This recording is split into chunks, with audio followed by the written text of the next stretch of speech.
to the bridge? It looked like Jenny had reached a dead end. She had no choice but to return to Susie's house for a comforting mug of hot chocolate. I'd rather plummet to my death.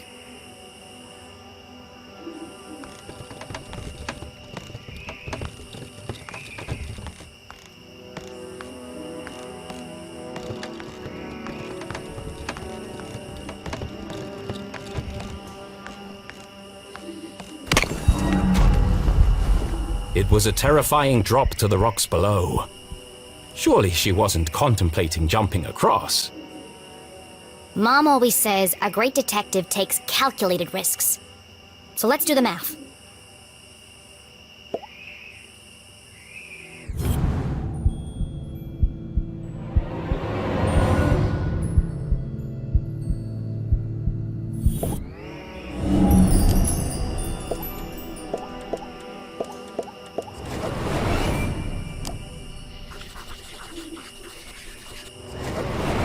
The bridge is too weak for a running jump.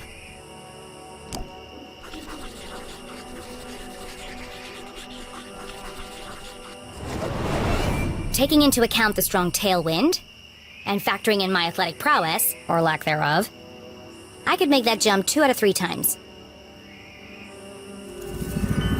Not bad odds. Terrible odds.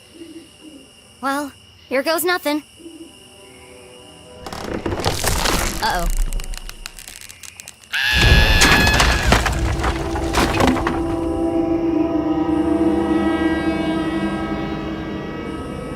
Okay, maybe the odds weren't so good. And now she was dangling from a splintered plank, one slip away from certain death. It's just like climbing a tree. Just don't look down. Don't look down.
Was this the end for our tiny hero?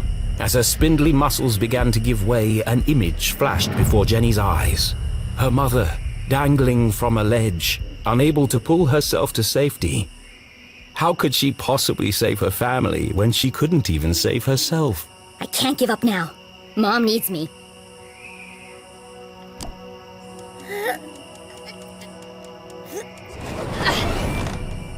Jenny had barely survived. Was she really prepared for the dangers that lay ahead? It's too late to turn back now.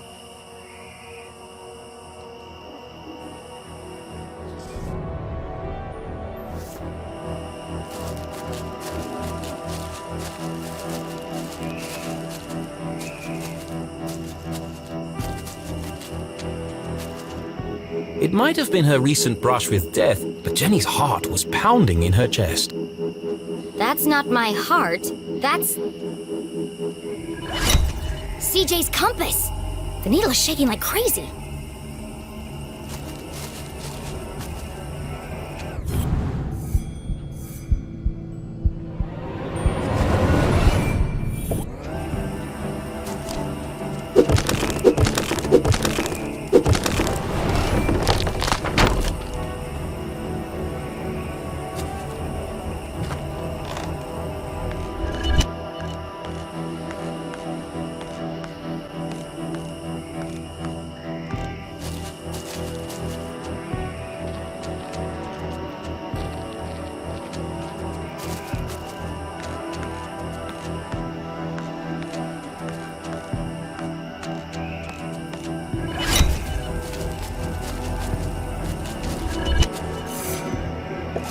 Is this what the compass was pointing to? Jenny paused for a moment and listened. It was quiet, but distinct. A constant pulse. Mechanical, unnatural. Man-made? But other than the sound it emitted, this rock was like any other in the forest.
There's something under there.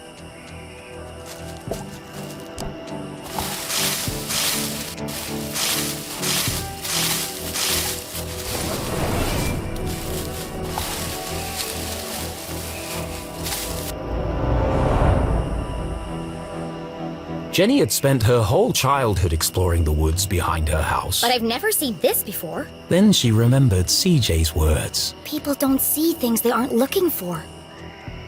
She knocked on the rusty metal. Hollow. It's a trapdoor.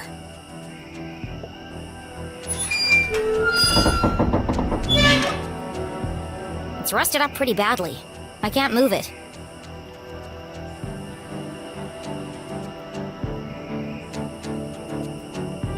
What a strange device. The wires are connected to the door.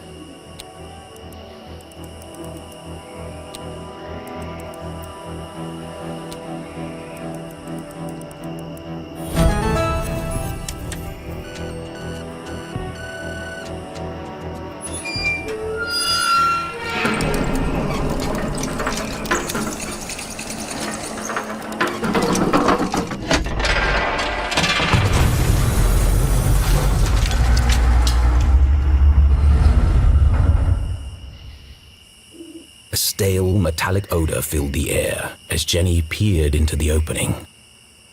It sure is dark down there. Too dark. But I can't just leave this unexplored. I have to see where it leads.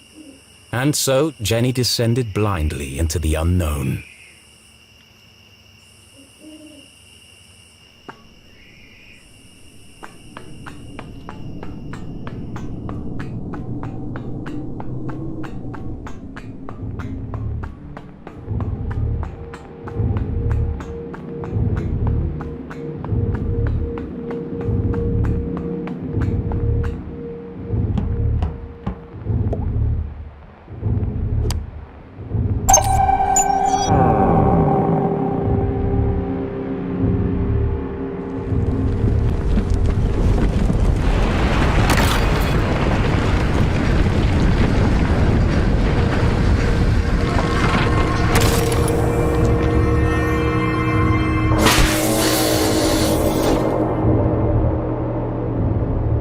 Didn't sound good.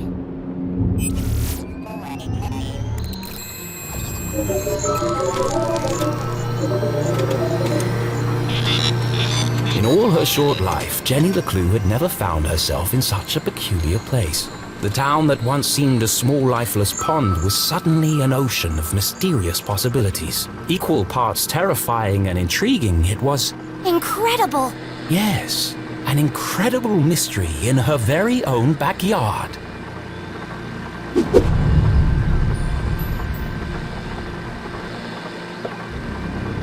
Looks fancy. And broken. Jenny wiped away a thick layer of dust. Jeez, how long has this been here? Clearly the equipment had laid dormant for a long time, and yet... It's so futuristic. Straight out of those comics Keith is always reading. Starship cadets and the race for space. It feels... alien. Now I'm starting to sound like CJ. There must be a logical explanation for all this. But its purpose would remain a mystery. Jenny dared not touch its intricate interface. I'll just press all the buttons and see what happens. Oh dear.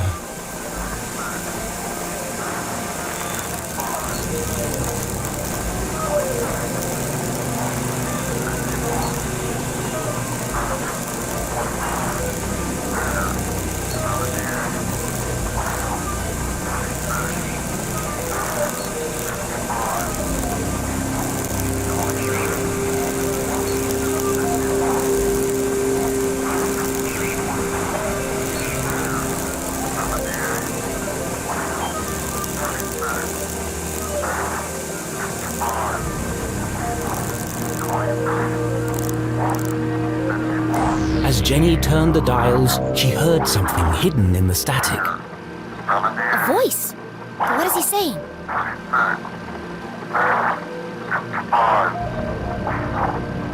It's a pattern. It keeps repeating. Animals and numbers. Animals and numbers. People in the future sure talk weird. Was it a cry for help? A shopping list? Someone with extremely limited vocabulary? Whatever it is, it must be important. And so she transcribed it in her journal.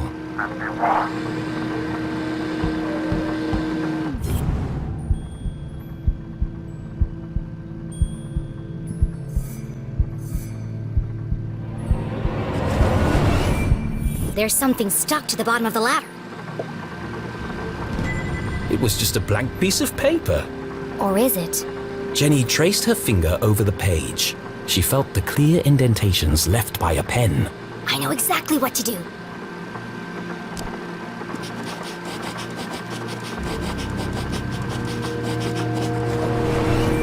It worked. 1, 2, 3, 4. It was a code of some kind. The world's least secure code. Please enter authorization code to begin. 1, 2, 3, 4. Code accepted. System authorized and on for activation.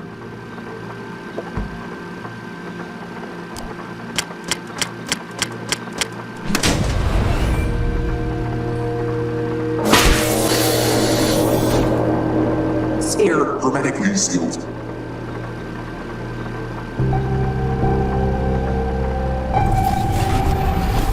Magnetic transducer coils charging. Rotation phase harmonics stabilized. Commencing experiment age, module 37.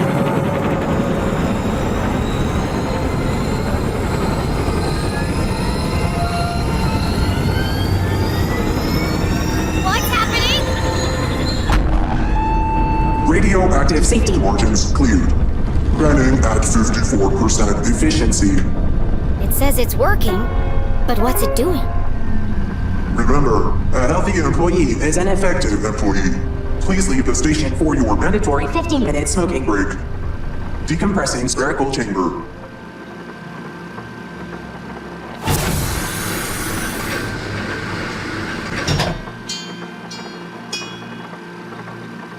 I should get out of here before my skin melts off.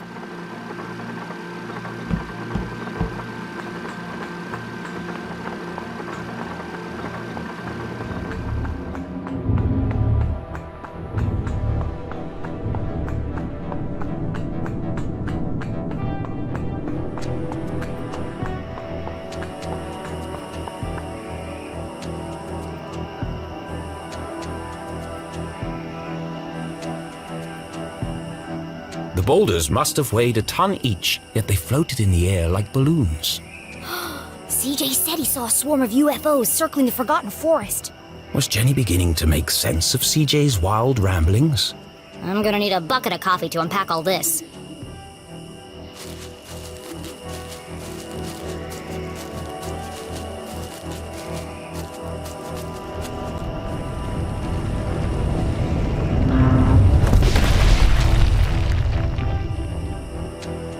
Oh, God.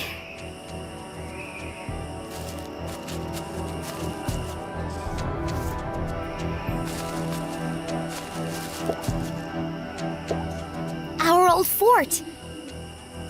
It didn't look like much, but this treehouse had once been Jenny and Keith's favorite hiding spot. I could never climb up there on my own. Keith always had to help me. They schemed and planned and swore never to let anything come between them. Just thinking about him hurt. What was that?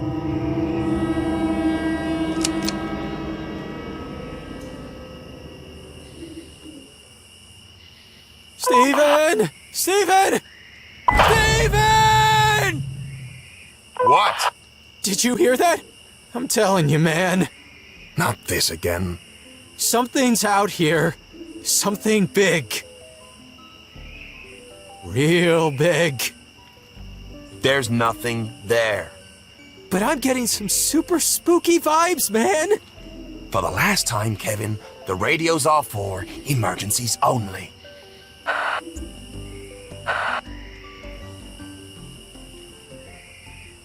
That was lucky. I need to be more careful. The house was swarming with police, but she knew this place like the back of her hand. If anyone could find a way in, it was Jenny LeClue.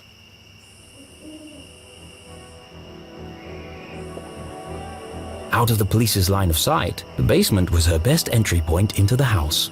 Except that window is locked, and all my lockpicking gear is inside. The window was ajar, the frame damaged. Somebody broke into my house. That's my job. But who? The police had used the front door. Whoever it was, that's my way in.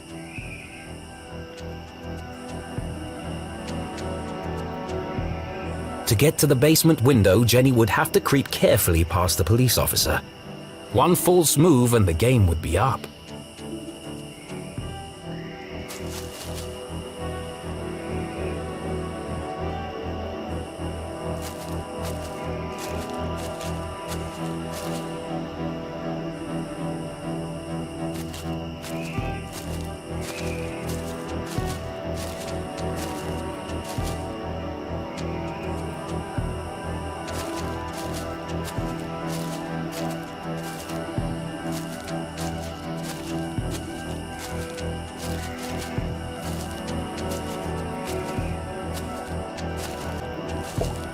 Someone definitely forced this open. Would Jenny enter the dark basement?